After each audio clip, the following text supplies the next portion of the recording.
Raquel, com o semblante tenso e o olhar perdido, finalmente decide abrir o coração para Ivan. Sentada no sofá da sala, ela confessa o medo que vem consumindo seus pensamentos. Teme que Maria de Fátima, tomada pelo ódio e pela sede de vingança, possa fazer algo terrível contra Odete.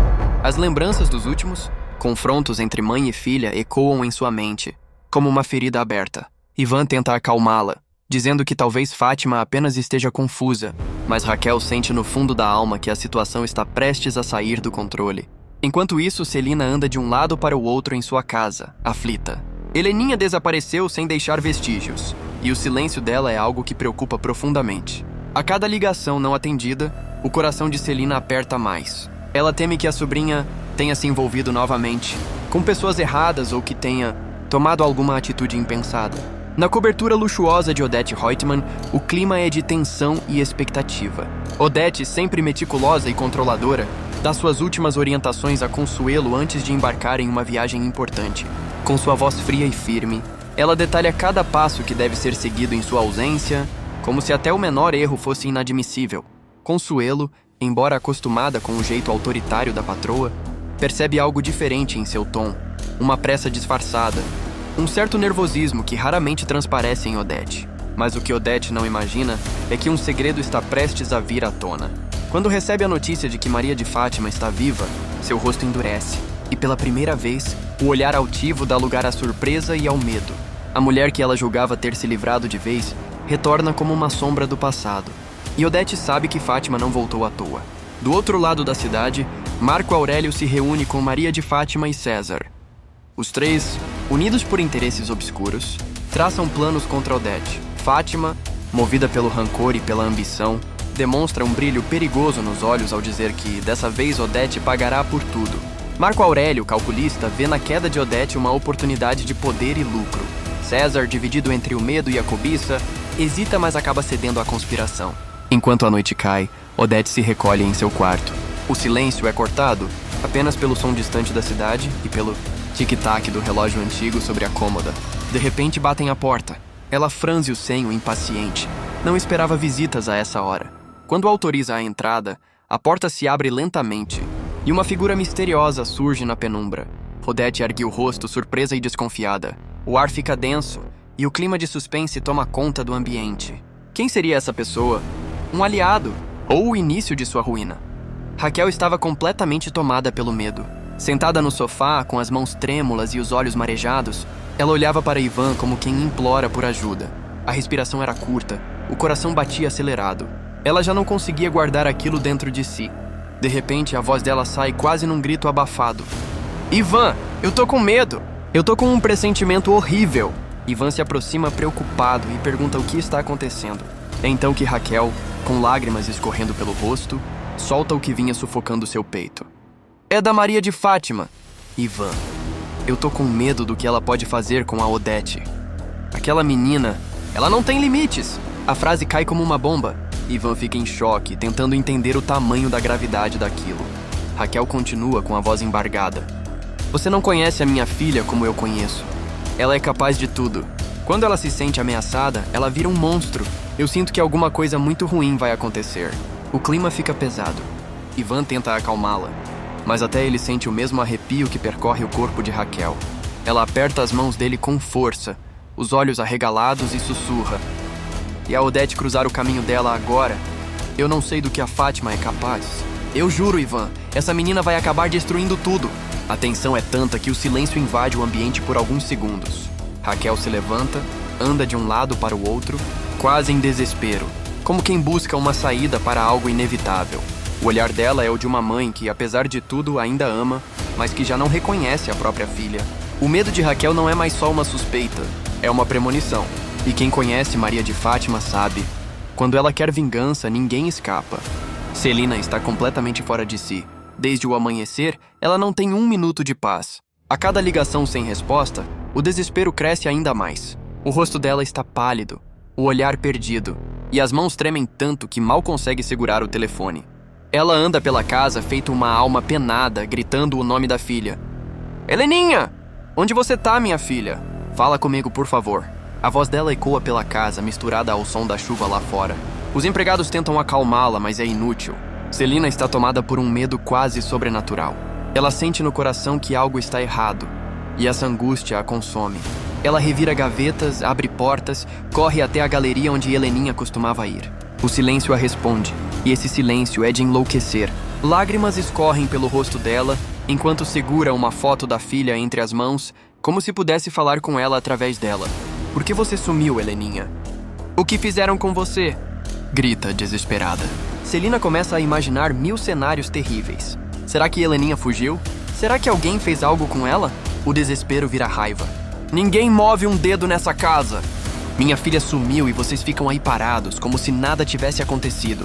Explode ela com os empregados fora de controle. Nesse momento, o público sente a dor de uma mãe que pressente o pior. Celina cai de joelhos, chorando, sem forças nem para respirar direito. Deus, me ajuda.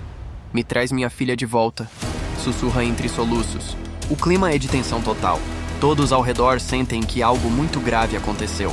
E o pior, ninguém tem ideia do que realmente está por trás desse sumiço. Odete está no auge do seu poder. Sentada à frente de sua escrivaninha impecavelmente organizada, ela fala com a segurança de quem acredita controlar o mundo. A cada ordem que dá, o tom de voz dela é firme, calculado e frio. Consuelo está ao lado, com um bloco de anotações nas mãos, tentando acompanhar o ritmo daquela mulher que parece nunca descansar. Consuelo, eu quero que tudo continue exatamente como deixei. Nenhum contrato deve ser alterado. Nenhuma decisão deve ser tomada sem a minha autorização, entendeu? Diz Odete, enquanto revisa documentos e assina papéis com um estalar seco da caneta. Consuelo apenas concorda com a cabeça, temendo interromper. O olhar de Odete é afiado, arrogante, cheio de desprezo. Ela ajusta o colar de pérolas, olha para o relógio e continua. E mais uma coisa. Mantenha César e Marco Aurélio sob vigilância. Esses dois pensam que me enganam, mas eu conheço o tipo de rato que tenta roer o próprio navio. O tom de voz dela é de puro veneno. Odete não confia em ninguém. Para ela, o mundo é um tabuleiro. E todas as pessoas ao seu redor são apenas peças. Úteis até o momento em que deixam de ser. Ela dá as últimas instruções, revisa detalhes da viagem e ainda encontra tempo para ironizar os outros. Enquanto eu estiver fora, quero tudo sob controle. Essa empresa não pode parar só, porque eu decidi respirar um pouco de ar, civilizado fora desse país. Consuelo tenta dizer algo, mas Odete corta na hora. Não me venha com desculpas. Eu quero resultados. E lembre-se, quem me decepciona não tem segunda chance. O olhar dela é cortante, e o silêncio que se segue é quase sufocante. Consuelo engole em seco, anota rapidamente e sai do escritório tremendo. Odete então fica sozinha, observando a cidade pela janela.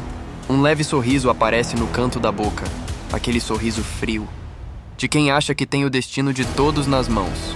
Mas o que Odete não imagina é que, enquanto ela organiza sua viagem com a prepotência de sempre, há pessoas tramando pelas suas costas, prontas para derrubar o império que ela construiu. E o primeiro passo dessa vingança já está em movimento. Odete está em seu escritório, revisando os últimos detalhes antes da viagem, quando Consuelo entra apressada, ofegante e visivelmente nervosa. A mulher tenta disfarçar, mas a tensão é evidente. Odete, com sua postura autoritária de sempre, ergue o olhar com frieza e diz: "O que é agora, Consuelo? Fale de uma vez, não tenho tempo para histerias." Consuelo hesita por um segundo, como se tivesse medo de pronunciar as palavras. Mas o peso da notícia é grande demais para esconder. "Dona Odete, a senhora não vai acreditar!" Mas Maria de Fátima está viva. Por um instante, o mundo parece parar. O ar fica pesado. Odete arregala os olhos. O rosto dela empalidece e o silêncio que se forma é quase sepulcral. "O quê?" grita ela, levantando-se bruscamente da cadeira. "Você enlouqueceu, Consuelo." "Isso é impossível. Eu mesma vi as provas da morte dela." Mas Consuelo insiste com a voz trêmula. "Não há erro, senhora." Ela reapareceu. Está viva. E parece disposta a tudo. Odete começa a andar de um lado para o outro, tomada por uma mistura de raiva e incredulidade. Ela aperta as mãos, o olhar tomado por fúria. Aquela menina maldita. Eu devia saber que ela não ia desaparecer tão fácil. Maria de Fátima é como um vírus. Quando você acha que eliminou, ela volta ainda mais forte. Ela se aproxima da janela, encara o horizonte e fala sozinha, quase como uma ameaça ao vento. "Mas então ela quer guerra?" "Pois vai ter." O rosto de Odete se transforma. A expressão fria dá lugar a uma fúria silenciosa. Ela sabe que Maria de Fátima viva significa perigo. Perigo para seus negócios, para sua reputação, para o império que construiu com unhas e dentes. Mas no fundo há também um toque de medo, porque Odete lembra bem de quem Fátima é. Ambiciosa, calculista e movida por vingança. E se aquela menina voltou, não foi por acaso. Consuelo, ainda na sala, observa em silêncio sem coragem de dizer mais nada. Odete se vira lentamente e diz, com uma voz baixa e carregada de veneno: Consuelo, encontre essa garota. Eu quero saber onde ela está, com quem está e o que pretende. Ninguém desafia Odete Reutemann e sai impune. O clima é de pura tensão. A notícia de que Maria de Fátima está viva cai como uma bomba. E vai ter sangue, lágrimas e vingança por todos os lados. A noite cai e o silêncio domina a mansão de Odete Reutemann. Tudo parece calmo, mas há algo estranho no ar. Um clima pesado, quase sufocante. Odete, impecável como sempre, está em seu quarto terminando de revisar documentos. As malas estão prontas, o passaporte à mão, e o semblante dela é de quem está no controle de tudo. Ou pelo menos pensa que está. Ela caminha até a penteadeira, retoca o batom e observa o próprio reflexo no espelho. Um leve sorriso surge. Aquele sorriso frio de quem acredita ser invencível. Mas de repente de leve estalo interrompe o silêncio. Parece o som de uma porta abrindo lentamente em algum ponto do corredor. Odete franze a testa. E Consuelo, é você? Pergunta sem obter resposta. O som se repete, dessa vez mais próximo. A mulher se irrita. Mas que diabos está acontecendo nessa casa? Resmunga virando-se bruscamente. Alguém entrou. A respiração dela fica pesada. E o coração, mesmo o de uma mulher tão fria, dá um salto. É quem está aí? Grita Odete, tentando parecer firme, mas a voz entrega um leve tremor. Os passos lentos ecoam pelo piso de mármore. A figura se aproxima sem pressa, quase como se estivesse se divertindo com o medo de Odete. A tensão é insuportável. Finalmente, a porta do quarto se fecha com um estalido seco. Odete se vira e seus olhos se arregalam. A expressão dela muda completamente, de arrogância para choque. Você! Mas o que está fazendo aqui? Diz, dando um passo para trás. A câmera foca no rosto dela, que mistura surpresa e medo. A figura misteriosa não diz nada, apenas observa em silêncio. O som da respiração é o único ruído na sala. Odete tenta se recompor. Respira fundo e volta ao tom autoritário, embora trêmulo. Eu devia imaginar que uma hora você apareceria. Mas saiba de uma coisa. Se veio aqui para me ameaçar, vai se arrepender amargamente. A sombra dá mais um passo à frente. A tensão explode. A música sobe, o clima é de puro suspense. Odete encara a pessoa à sua frente e sussurra, quase sem voz. O que você quer de mim? O mistério está lançado. E uma coisa é certa, essa visita não veio em paz. Algo grande e terrível está prestes a acontecer. O clima agora é de arrepiar. A mansão de Odete está mergulhada num silêncio mortal, e a cena final ainda ecoa na cabeça de todo mundo. O olhar assustado dela, o som da porta se fechando, e aquela presença misteriosa que surgiu do nada. É o tipo de momento que deixa qualquer um sem fôlego.